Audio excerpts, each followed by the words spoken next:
Hello बच्चों, let's see the question.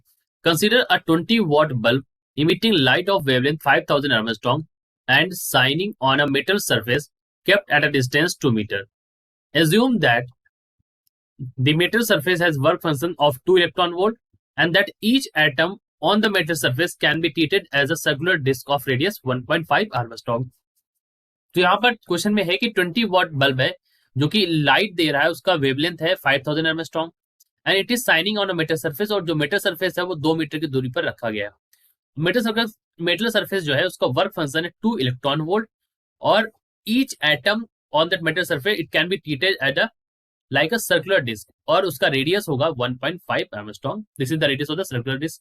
So question के part 1 में कहा गया है estimate the number of photons emitted by bulb per second. Right, तो हमें नंबर ऑफ फोटॉन्स यहाँ पर निकालने हैं। सबसे पहले हम बात करेंगे पार्ट फर्स्ट में। देखिए हमें क्या क्या दिया गया है सबसे पहले वो, और उससे इंपॉर्टेंट है हमें की कॉन्सेप्ट की बात करनी है। देखिए, सो ओवर की concept over here will B,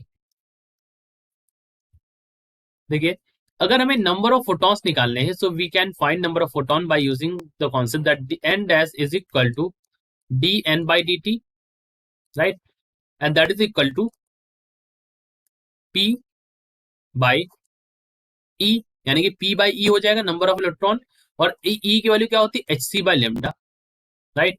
अगर हमें नंबर ऑफ फोटॉन निकालना है सो वो होंगे हमारे एस सी बाई लेमडा, ठीक है। सो एस सी बाई लेमडा यहाँ पर आप इसको लिख सकते हैं पी लेमडा, ऊपर हो जाएगा ये वैल्यू बन जाएगी यहाँ पर पी, और फिर यहाँ पर हो जाएगा लेमडा, और नीचे हो जाएगा एच और सी, ठीक है। तो ये हमारा यहाँ पर की कॉन्सेप्ट होगा कि अगर हमें नंबर ऑफ फोटॉन्स यहाँ पर निकालने हैं so we will use this formula, right. अब सबसे पहले देखते हैं हमें क्या क्या दिया गया है। सो let me use this space. So first part में पावर की वैल्यू दे रखी है हमें 220 वॉट, राइट। और क्या क्या हमें यहाँ पर लेमडा भी दे रखा है, लेमडा हमें दे रखा है 5000 एर्मस्ट्रॉन्ग।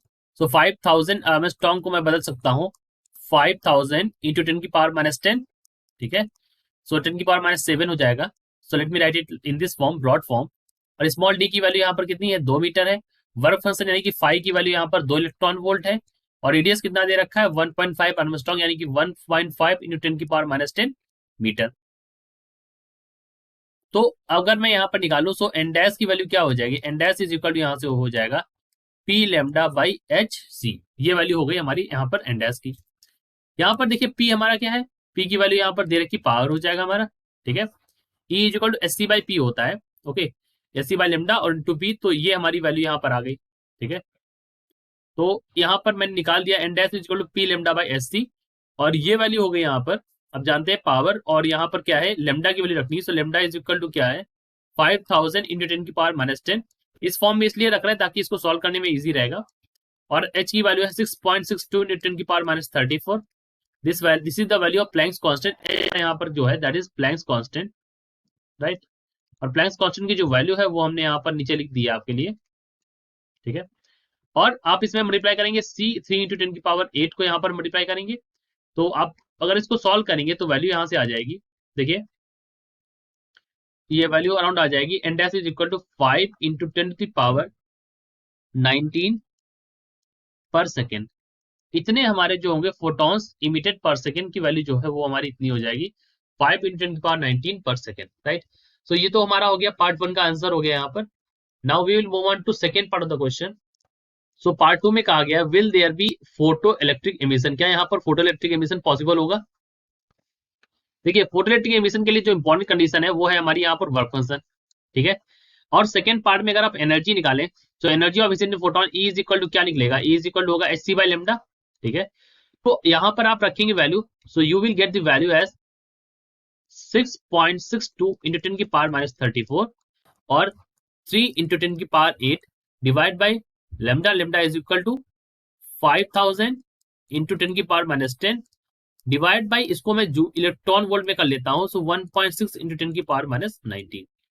जब आप इसको सॉल्व करेंगे सो आपको यहां से जो एनर्जी मिलेगी that is equal to 2.48 electron volt.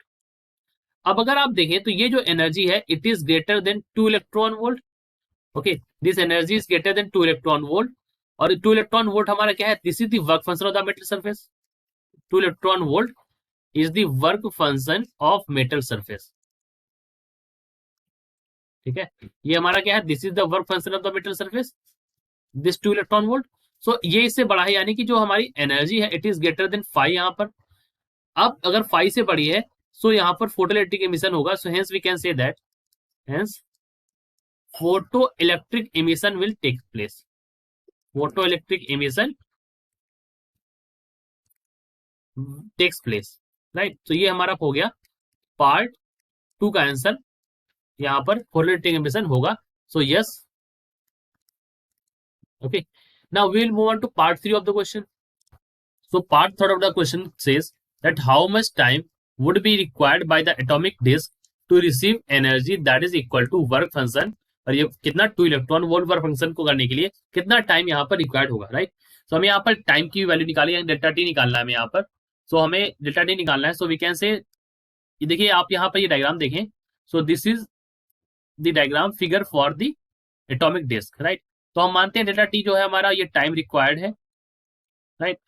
और जो यहाँ पर पावर है वो हम यहाँ पर पी मान लेते हैं। So we can say that power जो हो जाएगा पी बाई ए, देखिए पावर, और एरिया यहाँ पर हो जाएगा 4πd², जैसा आप देख रहे हैं यहाँ पर डिस्क के लिए, इंटू πr²t। और टाइम यहाँ पर मुझे डेल्टा टी रखा है तो मैं इसको डेल्टा टी रख देता हूँ, delta T is equal to 5 naught. ये हमारा वर्क फंक्शन के बराबर है, राइट। तो हम इसको लिख सकते हैं, we can write this, because हमें डेल्टा टी ही चाहिए। So we can say delta T is equal to, यहाँ से पाई कट जाएगा, so we will get delta T is equal to 4π0, और ये हो जाएगा d² डिवाइड बाई वैल्यू हो जाएगी p, और ये हो जाएगा r², right. So delta T की वैल्यू यहाँ से हो जाएगी 4, और φ0 की वैल्यू यहाँ पर आप जानते हैं वर्क फंक्शन 2 इलेक्ट्रॉन वोल्ट है, तो 2 इलेक्ट्रॉन वोल्ट को बदल देते हैं, तो 2 इंटू 1.6 इंटू 10 की पावर -19, ये वैल्यू हो गई। और d² है यहाँ पर 2, सो इट बिकम्स 2²। देखिए यहाँ पर 2 मीटर क्या कहा था, 2 मीटर है यहाँ पर, 2 मीटर, इसको स्क्वायर कर लिया। और नीचे पावर है हमारे पास 20, ठीक है। और r² की वैल्यू आपको पता है 1.5 आर्मस्ट्रांग, सो 1.5 इंटू 10 की पावर -10, और इसको भी हम स्क्वायर कर लेंगे, ठीक है। जब आप इसको सॉल्व करेंगे सो डेल्टा टी की आपको यहाँ से वैल्यू मिल जाएगी 28.4 सेकेंड्स, ठीक है। सो हमारा जो टाइम हो जाएगा वो हो जाएगा delta T is equal 28.4 second. So ये हमारा थर्ड पार्ट का आंसर हो गया, जो हमसे टाइम पूछा था। सो वर्क फंक्शन को अटेंड करने की जो समय लगेगा वो 28.4 सेकेंड्स लगेगा। Now we will move on to part 4 of the question. So part 4 में कहा गया how many photons would atomic disc receives within time duration that is calculated in delta T above, यानी कि delta T time period में कितने number of photons यहाँ पर होंगे। सो हमें एन की वैल्यू यहाँ पर निकालनी है। सो यहाँ से हम निकालेंगे एन की value. So N is equal to क्या हो जाएगा in time T, that is equal to, देखिए हमने पीछे निकाला, सो वो हो जाएगा एन डैश इनटू एरिया कितना 4πr², सर्कुलर होगा, सर्कुलर के लिए यहाँ पर हो जाएगा πr², और यहाँ पर क्या था 4πd², ये डिस्क के लिए था, इनटू डेल्टा टी, राइट। क्योंकि हम यहाँ पर एन निकाल रहे हैं, सो एन की वैल्यू यहाँ से हो जाएगी n by 4πd² into delta T.